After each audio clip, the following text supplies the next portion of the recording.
एक क्वेश्चन यहाँ पे है आपका, दिख रहा होगा आपके बोर्ड पे कि आउट ऑफ विच SN1 के टुवर्ड जो है ना किसका रिएक्टिविटी रहेगा और क्यों रहेगा। SN1 के सामने एक SN1 के या SN1 रिएक्शन में, ठीक है।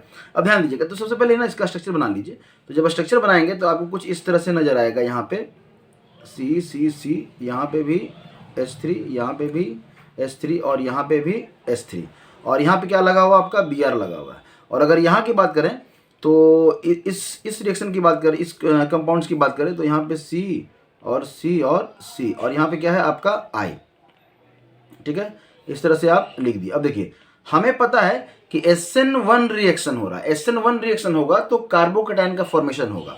SN1 रिएक्शन में किससे, तो कार्बोकेटाइन का फॉर्मेशन होगा, ठीक है। कार्बोकेटाइन मतलब कार्बन का कैटायन वाला फॉर्म, ठीक है। और जब कार्बोकेटाइन का फॉर्मेशन होता है तो टर्शियरी कार्बोकेटाइन सबसे ज़्यादा, उसके बाद सेकेंडरी, और तब सबसे कम होता है प्राइमरी का। SN1 के लिए बता रहे हैं, ठीक है। SN2 की बात करें जस्ट इसका अपोजिट। तो चलिए SN1 बात करें। अब यहाँ देखिए, यहाँ भी ये भी जो है ये क्या फॉर्मेशन करेगा, तो कार्बोकेटाइन का ही फॉर्मेशन करेगा, ठीक है। और टर्शियरी कार्बोकेटाइन का ही फॉर्मेशन करेगा ये भी, और ये भी जो फॉर्मेशन करेगा ये यहाँ पे, ये भी टर्शियरी कार्बोकेटाइन का ही फॉर्मेशन करेगा, ठीक है। अब पूछा जा रहा है कि जब दोनों जो है ये कार्बोकेटाइन का ही फॉर्मेशन कर रहा है तो सबसे मतलब रिएक्शन जो है ना, which one is more reactive, reactive कौन होगा, तो जो जितना जल्दी कार्बोकेटाइन का फॉर्मेशन करेगा वो उतना ज़्यादा रिएक्टिव होगा, उतना जल्दी रिएक्शन वो पार्टिसिपेट करेगा। तो आपका कौन होगा, अगर हम लोग ब्रोमीन और आयोडीन में से देखें तो आयोडीन का साइज जो है ना वो क्या है, ज़्यादा बड़ा है, साइज बड़ा है, और इलेक्ट्रोनेगेटिविटी क्या है, और कम है। तो ये इलेक्ट्रोनेगेटिविटी कम है तो वो आसानी से क्या हो सकता है, लीव कर सकता है, ठीक है, कोई दिक्कत, आसानी से लीव करेगा।